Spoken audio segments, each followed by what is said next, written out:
Hey everyone, welcome back to Nutrition Made Simple, a video series that we created that takes a look at ideas surrounding natural health, and then we break them down into easy to understand and actionable steps.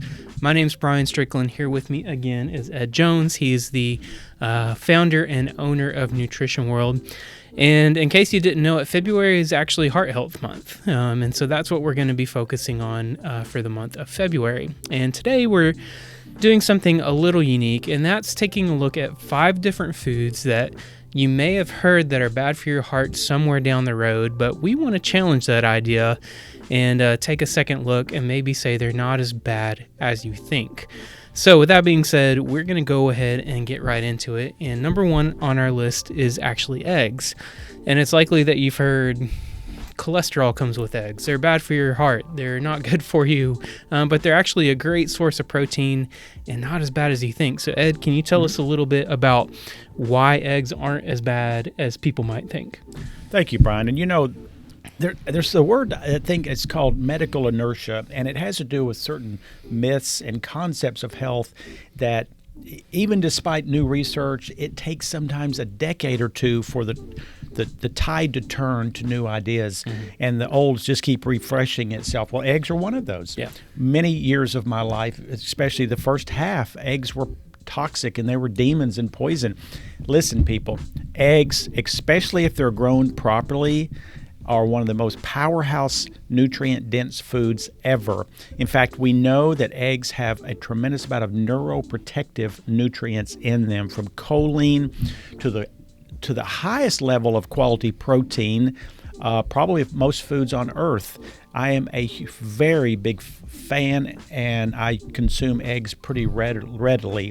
Is there a limit of too much? Well, everything in life we need to find a balance of. You would not want to eat, 3 or 4 eggs every single day. Yes, they do contain cholesterol. Cholesterol is not the demon that it also has been presented in the media. Cholesterol makes hormones, and it's going to supply a lot of the basic building blocks for a lot of your brain chemistry. Your brain needs this stuff. So eggs, to me, used appropriately, if they're quality eggs, prefer organic, but at least eggs that have been roaming the ground. Yeah.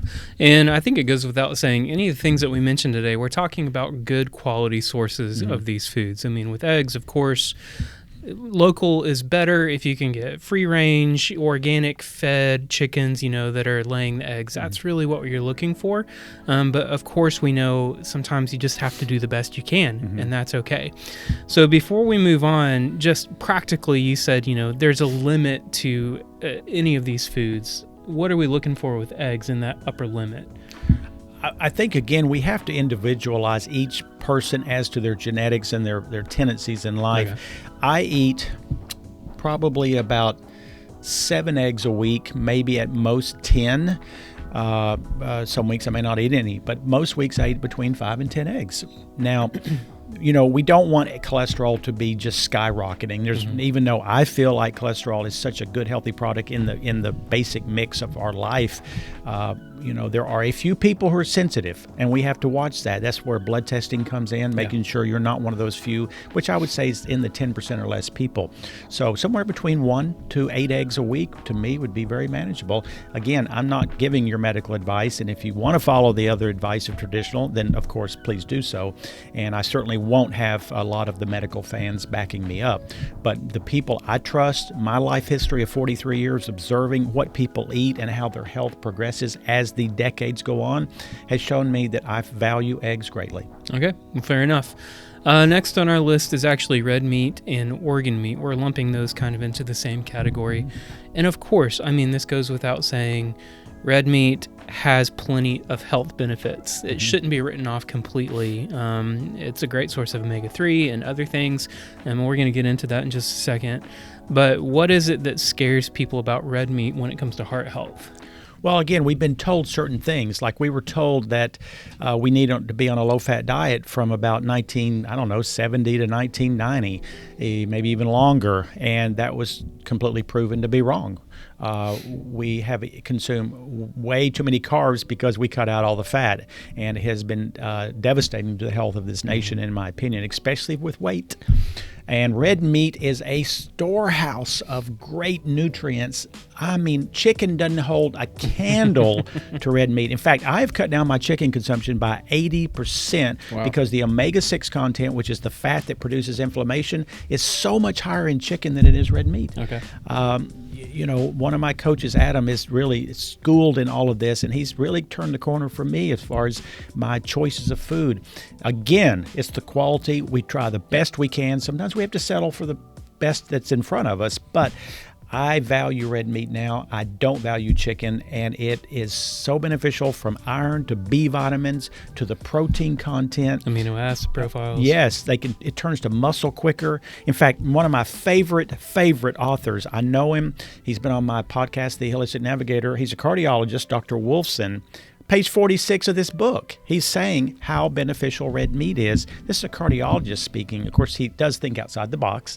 And again, it's in the proper proportions of diet. There are people who eat way too much and don't eat enough plant-based and good balancing alkaline foods, which I firmly convinced is also very, very important. And I'm not going to say eat red meat and try to convince a vegan to do that. You can be healthy being a vegan, but I can tell you one thing, far more difficult. I've seen a lot of people, if they'll choose the right healthy meat-based foods, tend to age slower, feel better, look better, but I am not demonizing a vegan diet. And this is all about proportions too. I mean, we're not saying like go consume 2 pounds of steak, at every meal. It's got to be within specific proportions as well. Okay, so red meat. Next on the list, we've got coconut oil, which had a lot of popularity for a little while. Then it kind of got a bad rap after a little while, so it can be really confusing, we know, to kind of decipher what's true and what's not, and that's what you want to talk about. Well, the reason coconut oil got put down a little bit with the media, a few studies that were cited, was because it has saturated fat in it. Right. Again, I'll bring up Dr. Wolfson. Dr. Wolfson says plainly in his book, saturated fat does not cause heart disease. Page 45 of the book. Doesn't prove it, but that's a wonderful person's opinion who has a vast amount of experience. And I know that unhealthy fats, if there's very few things I know with rock solid evidence, I'm convinced that unhealthy fats are causing a huge decline in our health. What are those? Those are the processed fats from canola, safflower, sunflower, many of the fats that restaurants use to produce and prepare foods.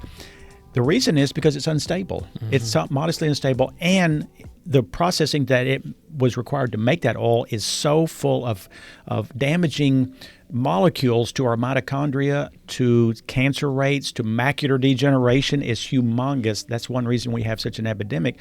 Guess what? Coconut oil is so stable. You can heat it. It doesn't alter it. It doesn't turn rancid, and it maintains a taste. It is one of the finest oils there is, again, in the proper proportions. We know that all over the internet years ago, the husband and wife, she was a physician. Her husband early on started getting Alzheimer's in the 50-year-old range, couldn't even read a clock. They gave him coconut oil and had a lot of videos showing week to week how he progressed. It wasn't but a few weeks, his memory rebounded significantly. It wasn't perfect, but it made it better. Coconut oil is a very valuable piece to the family of foods that I consume. Yeah, and let's talk about, before we move on, just the difference between coconut oil and MCT oil, because I think a lot of people have questions about what the difference is between those. Great question. MCT oil stands for medium chain triglyceride. It isn't triglyceride in a bad form. It is a healthy triglyceride, and it is a kind of a concentrate of coconut oil where they take this part of the molecular structure called C8, C10, and they concentrate it. Why would we want that? One is it fuels our brain with the highest octane fuel there is, which is that special fat. Secondly, it boosts our metabolism to help us burn more body fat, especially during a kind of a keto-ish type of diet, but you don't have to be on one. Downside, it can give you loose stools if you do more than 2 tablespoons. I try to consume at least 1 tablespoon per day of MCT oil just for my body fat and for the gym. And for brain health as well. And brain health, absolutely. I'm almost 65. I haven't seen much decline in brain health, but one reason is because I do everything possible to maintain it. Yeah. And moving on, next up we have chocolate, which is a favorite of everyone's. And we're not talking about Hershey's milk chocolate, or at least I'm going to go ahead and assume that we're not. Yes, that is chocolate, but that's not exactly giving you many health benefits. I'll let Ed explain what chocolate we're talking about and why it actually can benefit your health. Chocolate has a family of compounds that have very strong medical research showing that it can produce nitric oxide, which reduces blood pressure. Yep. It has to do with certain constituents that help the brain to feel calmer, maybe focus more. The key is lack of sugar and the concentrate of what's in the cocoa or cacao type of foods. And you have to buy bars, as I just did in the store for me for tomorrow, that it is at least 72% of the concentrated compound. Right. Now, I'm using a 90%. That is a bitter chocolate. Most people's taste buds would not go for that. But even at 72, you're getting the medicinal quality of high-quality chocolate. I'm, again, a huge fan of organic. A lot of things that are grown in other countries, we're not really ever sure whether they even are, putting the chemicals on right. They may be putting a lot more, maybe a lot less. That's where coffee and chocolate comes into. I want to buy organic. I want to buy organic if I can, and to support the farmers who are feeding their families through the organizations that we know that if you buy the chocolate from those people, you are helping families across the world. Yeah, absolutely. And with chocolate, I mean, you mentioned 72% is kind of the sweet spot. There are sweetened dark chocolates that are sweetened with like stevia and other things that aren't going to, kill your glycemic index and spike your blood sugar, right? There is. I have a love of chocolate, so I don't need it to be sweet, but not everyone has that. Good point, because the stevia sweetened that many stores have, including Nutrition World, is a good choice if stevia is your friend. Yeah, so if you can't handle like the super dark chocolate, that may be a useful tool for you. Last food that we have on the list is actually butter. Now, it's important to make the distinction between margarine and butter. Of course, those are very different things, and I'm sure Ed will hit on that briefly. But butter is also one of those that's been on the list for a long time about you can't eat real butter in copious amounts and it'd be good for you, but you might have a differing opinion. Well, I'm glad you brought up the margarine issue. If there's ever been one topic I have been on a rampage about, but before my daughter was even born, she's 32 now, so even before that, was the margarine issue. Margarine is one of the most despicable, worthless, chemical produces piece of plastic that's ever been put on this country. And there's people who have no idea that it's actually that bad. I mean, this cardboard box has equal nutrients as to margarine. The problem is fats that we take in, the body uses it to rebuild the cellular structure. It's like you're building a new house, but you're going to use balsa wood. You wouldn't do that because the house will collapse. Well, that's what happens when you use margarine. One day I put a stick of margarine in the store, and I sat there for 5 years and watched it. It was the same after 5 years. How do you expect that to not be chemical when it preserved itself for 5 years, even without a preservative, because it's plastic? It's nothing but a piece of plastic. So let's get on to butter. Butter is a miracle food, people. Let me tell you, if it's organic. This is one that you have to get organic. Because why? Because when a cow or any animal when they consume anything with chemicals, especially Roundup, which is terrible for us, guess where all these chemicals go in their body and ours? It's in the fatty cells. So when they produce heavy cream or heavy milk and we make butter from it, you're getting all those chemicals. So you please get some organic butter when you do it. Butter has something called butyric acid in it. I have seen a lot of stool tests of people who are terribly struggling in their gut, from gastroparesis to colitis to all the other things that go along. Well, guess what? Butyric acid helps the gut lining to repair itself. There's hardly any food other than butter that has a lot of it. I'm hugely invested in butyric acid for our intestinal health. Also, it has some good fatty acid compounds in it. And lastly, there's probably nothing in nature to me that tastes better than butter. Yeah, absolutely. And specifically, you're looking for grass-fed organic butter whenever possible, right? Yeah, grass-fed isn't quite the level of certification, but it's still good. If you get grass-fed and from a reputable manufacturer that you know the name, is far better than regular butter. Would I eat regular butter? Heck yeah. If I go out to eat at a restaurant and they don't have anything else. Will I eat margarine? Never, ever in my life. And it's kind of disappointing when I go to a restaurant and I ask the waitress, do you happen to have butter instead of margarine? And they'll bring back a blend. So make sure you look in those packets to make sure it's not 50-50, right, because you're still getting the plastic compound in those. And, the frustrating part is I never talk to anybody who thinks there's any difference between the health benefit of butter and margarine. I don't know what's happened to people, but everyone listening to this is learning. So obviously they're not watching this. Yeah, butter, not margarine, please. Yes. And last on our list isn't an actual food, but you wanted to hit on this topic, and that's saturated fats. Before we talk about it, can you just break down, one, the different types of fats? Because I think that's important for people to understand. And then what is it about saturated fats that have kind of gotten a bad rap over the years? Well, fats, as all molecules, have a certain molecular structure. Saturated fats have a very stable chemical compounds that prevent it from going rancid. One, that is hugely important because the other fats, their structure is more fragile. It allows heat and age and light to take it into a realm of becoming toxic. Yeah. Because if we've ever smelled rancid oil, I mean, even the smell itself, you can intuitively tell is not good for us. Well, the processing that the big manufacturers do takes the smell out, but it's still an unstable fat because of the way that it's made. The only true stable fats are saturated. That means that in that structure, it can be heated, it can be left out at room temperature. It will eventually go bad, but it's stable a long time. Stability in the food can help stability in here. Now, there were studies early on that said saturated fat's killing us. They still say it. If you want to see a great debate, Dr. Paul Saladino debates Dr. Furman about these issues of meat and butter and all of that on YouTube. It's a great debate. Dr. Saladino, spelled like salad, I-N-O, and Dr. Furman.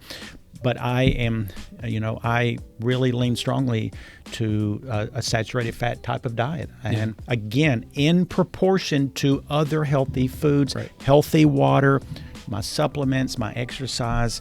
And the old days of the Atkins diet taught us some good lessons. One of those is you'll never be healthy eating meat, eggs, and cheese. And especially the fact that they weren't eating healthy versions of it. They didn't even care about the word organic or pure. That is an age that's gone past. So don't think that I'm recommending that. Right. But in the mix of your daily, weekly choices of food, if you're not feeling vegan as your answer, which I feel like is not mine anyway, then I say don't run from saturated fat. Just keep it in proportion. Do your blood work and see how your body's responding. And most times it responds well. Yeah, absolutely. Well, there you go, everyone. We hope this was helpful. Please just remember that this isn't the be-all, end-all. These are just recommendations. If it's not a good fit for you, it's not a good fit for you. That's perfectly fine. But throughout Ed's experience, these are just some of the things that he's seen. And fats have been kind of demonized over the years. But we just wanted to let you know that in the right proportion and the right types of fat, it's perfectly acceptable. So with that being said, thank you so much for tuning in. Again, we hope this was helpful. If you have any questions, please feel free to reach out. And as always, please like and subscribe for more content just like this. And we will see you next week with another Nutrition Made Simple. Take care. Absolutely. Thank you.